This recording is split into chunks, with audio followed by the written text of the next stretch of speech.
नमस्कार दोस्तों, स्वागत करती हूँ आपका बुक ऑडियो पर किताबों और कहानियों की बोलती दुनिया।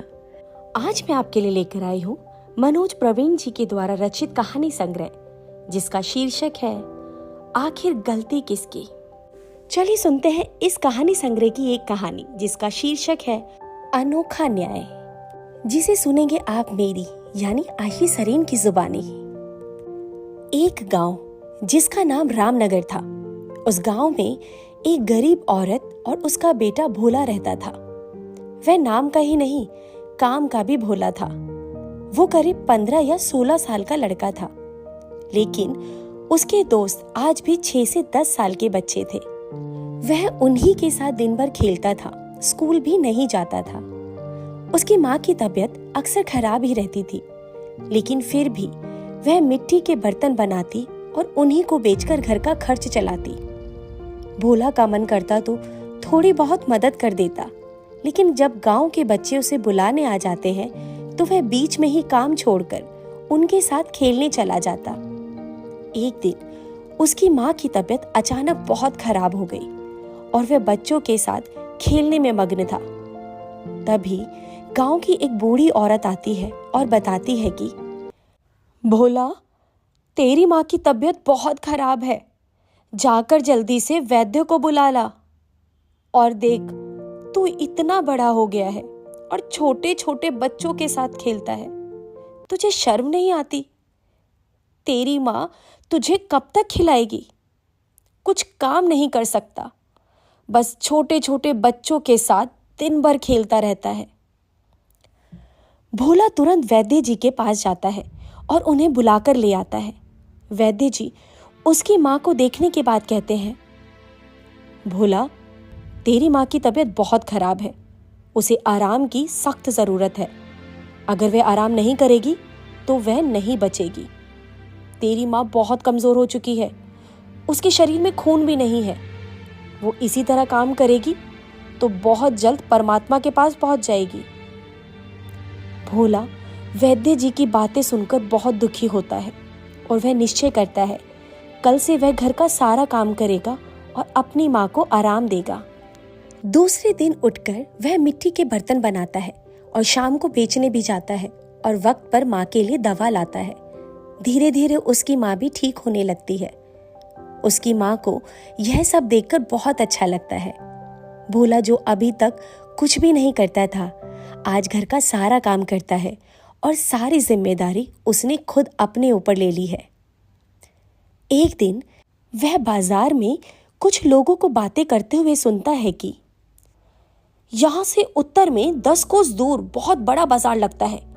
वहाँ बहुत दूर दूर से व्यापारी आते हैं। वहाँ पर सभी चीजों का बहुत अच्छा दाम मिलता है। वहाँ सभी चीजें अच्छे दामों पर बिक जाती है। अगर चीज अच्छी हो तो उसका दाम भी अच्छा मिलता है। गांव के सभी बड़े व्यापारी वहीं जाकर अपना माल बेचते हैं, तो यहाँ से सारा सामान सस्ते में खरीदते हैं, वहां ले जाकर उसे बेचकर खूब मुनाफा कमाते हैं। भोला भी सोचता है कि मैं भी अपने मिट्टी का सामान उसी बाजार में जाकर बेचूंगा। वह घर आकर अपनी माँ से कहता है कि मैं भी अपना सामान लेकर बड़ी मंडी में जाऊंगा। हमारे मिट्टी के बने बर्तन कितने प्यारे हैं, सब बहुत तारीफें करते हैं, लेकिन पैसे कम देते हैं। माँ उतनी दूर जाने से भोला को मना करती है। वो कहती है, नहीं बेटा, इतनी दूर तो कैसे जाएगा? भोला कहता है, अगर कुछ अच्छा कमाना है तो व्यापार करना ही पड़ेगा। सब लोग कितना पैसा कमाते हैं और हम लोग आज भी गरीब के गरीब हैं और गरीबी में अपना जीवन बिताते हैं। हम कब तक गरीब बने रहेंगे? उसकी जिद के आगे उसकी माँ ने हार मान ली और उसे अनुमति दे दी। भोला अब वहां जाने के लिए बहुत अच्छे अच्छे दीपक और खिलौने बनाता है। उसकी माँ भी उसका सहयोग करती है। जब सब तैयार हो जाता है तो वह गांव के एक काका जी हैं, वो भी अपना माल बेचने उसी बाजार में जाते हैं। वह उनके पास जाता है और कहता है, काका, कल मैं भी आपके साथ मंडी चलूंगा। अपने दीपक, खिलौने और मिट्टी के बर्तन वहीं बेचूंगा। काका कहते हैं, बेटा, तेरे मिट्टी के दीपक बर्तन वहां बिकेंगे ही नहीं और तेरे आने जाने का खर्चा भी बहुत आएगा। भोला कहता है, एक बार चलकर देखते हैं। एक बार चलकर देखने में क्या जाता है, थोड़ा नुकसान ही तो होगा। एक बार मिट्टी के खिलौने बर्तन को ले चलकर देखे तो। वो कहते हैं, ठीक है, तो कल भोर में 3 बजे यहीं पर आ जाना। हम लोग भोर में निकलते हैं, तब जाकर सुबह 10 बजे पहुंचते हैं। ज्यादा लेट होगा तो व्यापारी आकर चले जाते हैं और फिर अपना सामान सस्ते दामों पर मजबूरी में बेचना पड़ता है। भोला कहता है, ठीक है, मैं कल 2 बजे ही आ जाऊंगा। भोला दूसरे दिन सुबह 2 बजे ही पहुंच जाता है। वहां पहुंचने पर पता चलता है कि मंडी के लिए सभी लोग तो निकल गए। भोला को यह जानकर बहुत दुख हुआ। वो कहता है, मुझे नहीं पता था कि काका मुझसे झूठ बोलेंगे। अगर मुझे नहीं ले चलना था तो मुझे मना कर देते, मुझसे झूठ क्यों बोला। फिर वह अपने दोस्त मंगल के पास जाता है।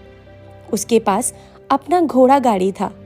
वह मंगल से कहता है कि क्या तू मेरे साथ बड़े बाजार चलेगा। उसका दोस्त मंगल कहता है, वो बाजार तो बहुत दूर है, हम कैसे पहुंच पाएंगे। भोला कहता है, तू तैयार हो जा, हम उनसे पहले पहुंच जाएंगे। दोनों दोस्त तैयार होकर निकल लेते हैं और वो लोग 10 बजे से पहले ही मंडी पहुंच जाते हैं। भोला मंडी में पहुंचकर अपना सामान सजाता है। उसके मिट्टी के बर्तन इतने अच्छे थे कि उसका सारा सामान बहुत अच्छे दामों में जल्द ही बिक जाता है। जब उसके गांव के लोग देखते हैं कि भोला का सारा सामान बिक गया तो वह सब जल भुन के राख हो जाते हैं। भोला सबको राम राम कह के अपने दोस्त के साथ अपने घर के लिए चल देता है। घर चलने से पहले वो अपने दोस्त के घोड़ा गाड़ी का किराया देता है। उसके बाद वो लोग घर के लिए कुछ सामान खरीदते हैं जो उनके नगर से बहुत सस्ते दामों में मिल जाता है। वहां खाने का सामान इतना सस्ता था कि उसे उनका किराया इन्हीं सामानों से निकल आता है। उसने घर के लिए आटा, चावल और जरूरी सामान बहुत कम दामों में मंडी से ही खरीद लिया। खरीदारी करने के बाद दोनों दोस्त वहां से चल देते हैं। दोनों दोस्त आज बहुत खुश हैं। कुछ दूर आकर एक कुएं के पास घोड़ा गाड़ी खड़ा करके दोनों माँ का दिया हुआ खाना खाते हैं। खाना खाने के बाद कुएं से निकालकर ठंडा पानी पीते हैं, फिर घर के लिए चल देते हैं। गांव में आकर दोनों अपने अपने घर जाकर मंडी की सारी बातें बताते हैं। उनकी बातों को सुनकर घर वाले भी बहुत खुश होते हैं। भोला की माँ अपने बेटे की नजर उतारती है कि कहीं उसे किसी की नजर न लगे। दोनों दोस्त अब व्यापार के लिए अक्सर मंडी जाने लगे। जल्दी ही दोनों की स्थिति गांव में सबसे अच्छी होने लगी। गांव के सभी व्यापारी भोला और उसके दोस्त से ईर्ष्या करने लगते हैं, लेकिन भोला इसकी परवाह नहीं करता। उसका मन बहुत भोला है, वह किसी की बात का बुरा नहीं मानता। लोग उसका नुकसान भी करते तो वो यही कहता है, उससे गलती हो गई होगी। इसलिए उसके दुश्मन भी उसका नुकसान करते करते थक जाते थे, लेकिन वो किसी को भी कुछ भी नहीं कहता था। अंत में वो थक हार कर उसके दोस्त बन जाते थे। एक दिन दोनों दोस्त मंडी जाते हैं। वहां अपना माल बेचने के बाद जब वापस लौटते हैं तो रास्ते में उन्हें प्यास लगती है। वो एक कुएं के पास रुककर पानी निकालने लगते हैं। तभी एक बंदर उनके घोड़ा गाड़ी से आटे का थैला लेकर एक पुराने बरगद के पेड़ पर चढ़ जाता है। भोला बंदर से थैला लेने की कोशिश करता है। जब वो थैला नीचे नहीं गिराता तो भोला खुद पेड़ पर चढ़ने लगता है। बंदर उस थैले को पेड़ के बीचों बीच बने एक थोथले में गिराकर भाग जाता है।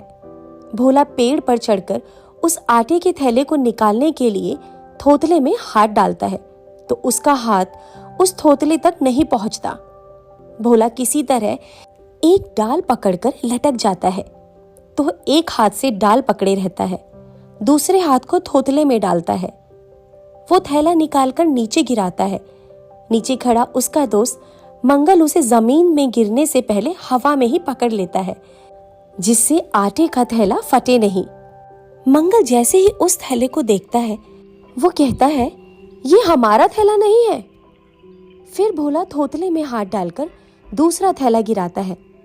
मंगल फिर वही बात कहता है।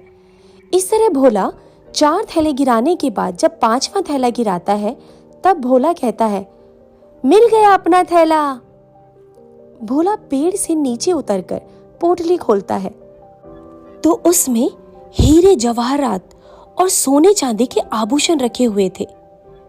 भोला कहता है, यह पोटली इस थोतले में डाल देते हैं, जिसका होगा वह आकर ले जाएगा।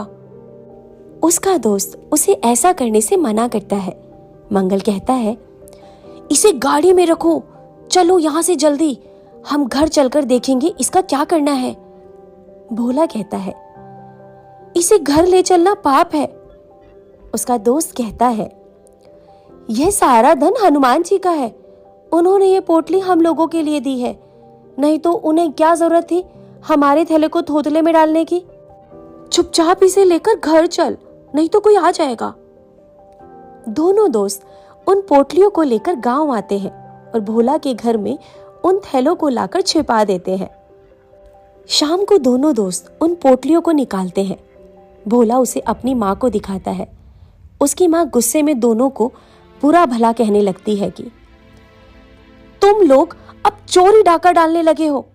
मंडी जाते जाते तुम लोगों ने लोगों को लूटना भी शुरू कर दिया।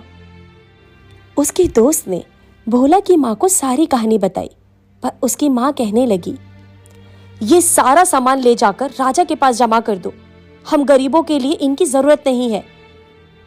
भोला और उसका दोस्त सारी पोटली लेकर राज दरबार में पहुंचते हैं और राजा को सारी पोटली देकर सारी बात बताते हैं। राजा बहुत खुश होता है। वह कहता है कि मैं कितना भाग्यशाली हूं, मेरे राज्य में ऐसे भी लोग हैं जो इतनी ईमानदारी का व्यवहार करते हैं।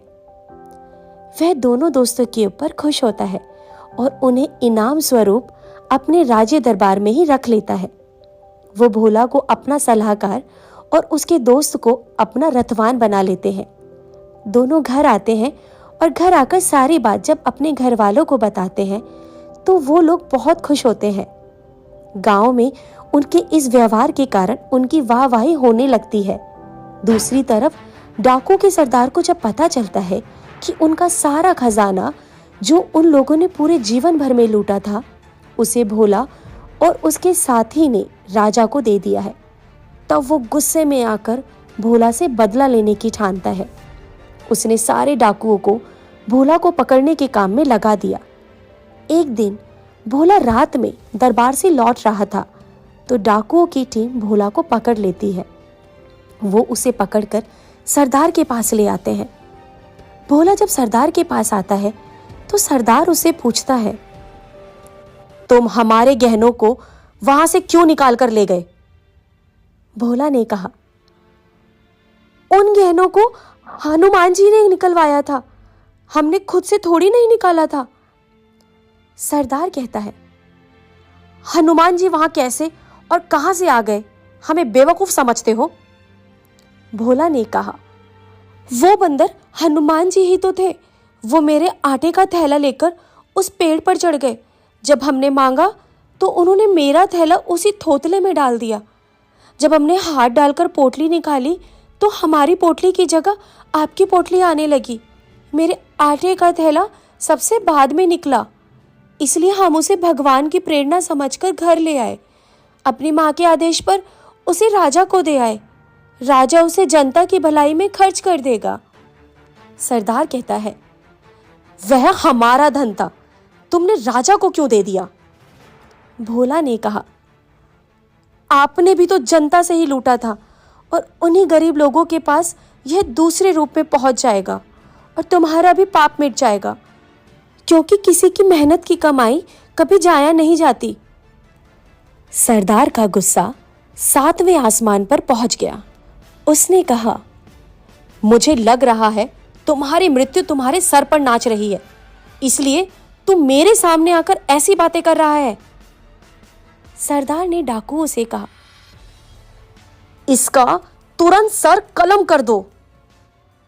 डाकू जैसे ही उसका सर कलम करने वाले थे, तभी राजा के सिपाही आ गए और सिपाहियों ने सभी डाकुओं को बंदी बना लिया।